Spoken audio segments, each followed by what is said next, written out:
On December 5th, there's an article in the Asbury Park Press about the fact that New Jersey electric bills could go up another $55 under the nuclear plant bill. This isn't anything that's passed yet, but the article talks about proposed legislation that would build a nuclear power plant in the Garden State that could hike the average consumer's electric bills by $55 a month.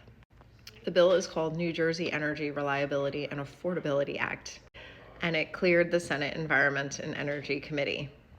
And it aims to give incentives to developers to build advanced nuclear reactors in the state.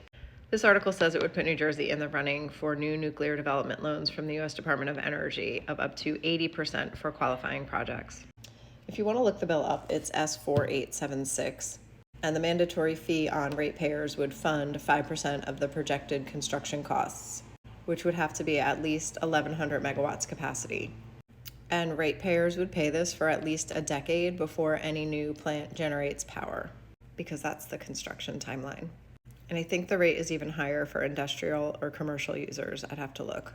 The New Jersey Monitor has an article on it, and they break it down a little bit differently, where it says the plan would lead to some to pay as much as $6,600 over the next decade.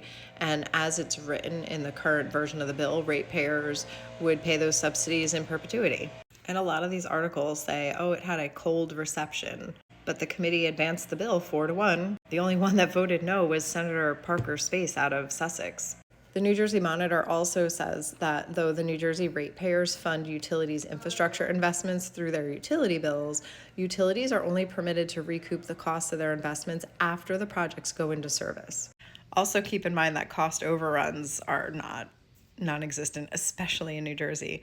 And this article also talks about that there were 2 nuclear units completed in Georgia in 2023, and they saw their cost balloon from the projected $14 billion to the realized $31 billion.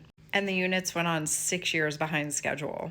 Now they're arguing that the Georgia plants, that construction was the first that the country has seen in decades, and that there were lessons learned that would prevent similar overruns in New Jersey.